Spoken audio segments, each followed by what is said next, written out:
Service Europe with Jim Huempfner.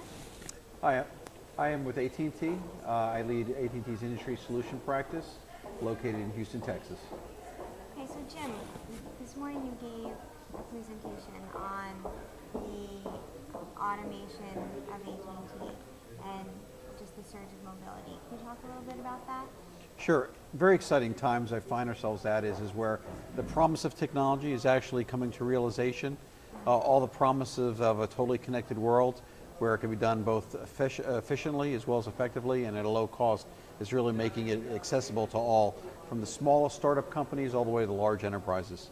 Right. What pushed AT&T into getting into this shift? You guys were one of the first on board with rolling out mobility, so what kind of prompted this change? So from a company standpoint, really it's the usage. Our customers demanded that we went in that direction, as well as if you look at the infrastructure and the play and where our core assets were, it was around networking. And the logical conclusion was to bring in mobility to truly enable and get access to that information.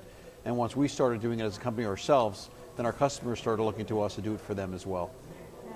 Right. In your presentation this morning, you had an example, you played a video with this little smoke detector. Can you talk about that? Sure. So Nest company, which actually first created the Nest thermostat, has now come up with their secondary product, which is a fire alarm, a smoke detector, and CO2 detector.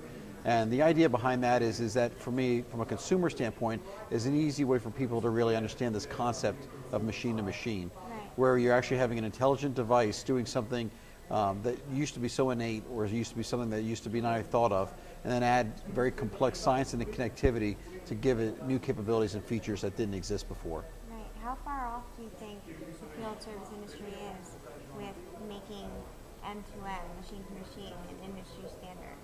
Like anything else, there's always the early adopters, and field service has always been an adopter of technology, an early one as well.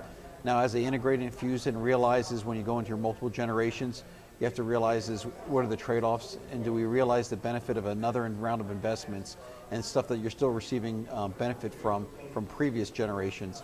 But like anything else, is once their competitors start doing it, a lot of them react very quickly because there are more benefits to be gained, more efficiencies and improvements as well.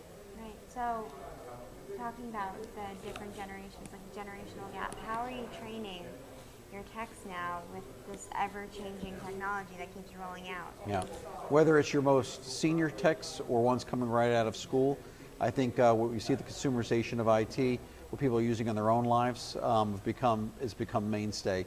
You literally go to a restaurant today, you go to an airline, check yourself in, even use your TV set.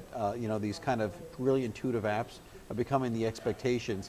And I don't care if it's your senior techs or the young ones, it should be that intuitive and that easy that there's not a generational gap from a training perspective. The biggest change is letting go of the old, and the new, actually, if they get their hands on it, they'll see how intuitive it is, and it makes it available and make it happen. Right. Where do you see AT&T's mobility going in the next year, 3 years? Yeah, our path is very clear. It's where our customers take us. Our goal is not to develop products and see if that's what they need.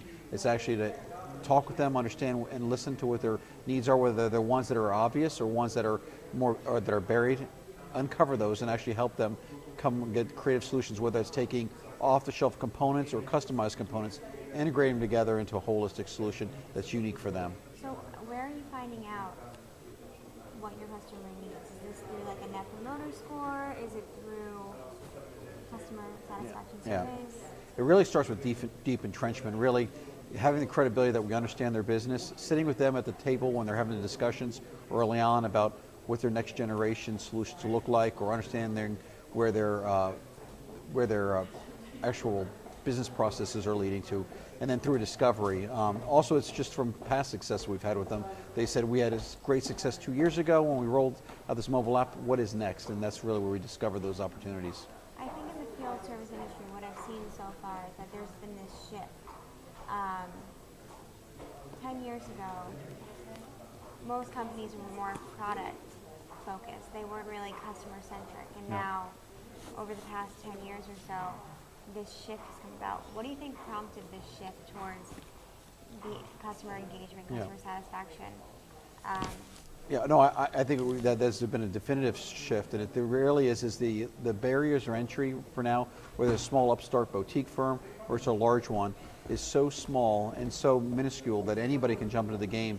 And so it's no longer about a product. It's really about understanding the customer, understanding what's driving them. AT&T, we measure our net promoter score as well, so we're very much attuned to what their needs are. And in a very competitive environment for both ourselves as well as our customers, it's how to differentiate, and it gets down to that very specific level of providing true solutions and actually understanding the customer's needs and their customers as well. So, as you know, right now we're here in Amsterdam at Field Service Europe.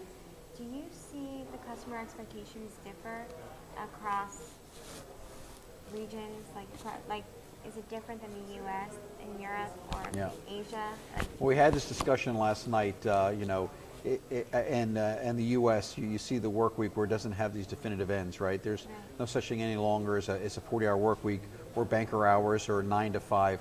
The reality is when something breaks, now the expectation is having real information, instantaneous, response, and having things fixed immediately. So this idea of, it can wait till Monday is no longer reality. I think that is going to bleed over because literally people realize time is money and no one wants to be inconvenienced. And although the European has a little bit of a better balance of work life, I think you're going to see that the encroachment and expectation is something's not working or something needs to be improved. No better time than the present, and we're moving to a real-time world. right. And just one last question. I just wanted to ask you about your experience in the industry and how you've seen it evolve Sure. since you started out. Yeah, so my first job when I went to college was with the UPS, and I actually had the opportunity to see there firsthand when they went from a paper-laden business to their DIAD, their mobile device, back in the late 80s. And I just watched how that transformed a 100-year-old business. And then I actually progressed into consulting, and then even my time at PepsiCo, or even now at AT&T. I've watched how companies, when they embrace technology, learn from it. Don't wait. Historically, you used to plan and plan and plan and prototype, and you used to use, an idea from idea to actually in market was 2 or 3 years. Now we see that happening in weeks, longest at months, because the speed of technology has moved so much faster. So I think that'll be the big change that I've seen through my career, is these time windows from what used to be years now taking months or weeks. Well, Jim, thank you so much for being with us at Field Service Europe. I hope you enjoyed this. Absolutely. Thank you very much.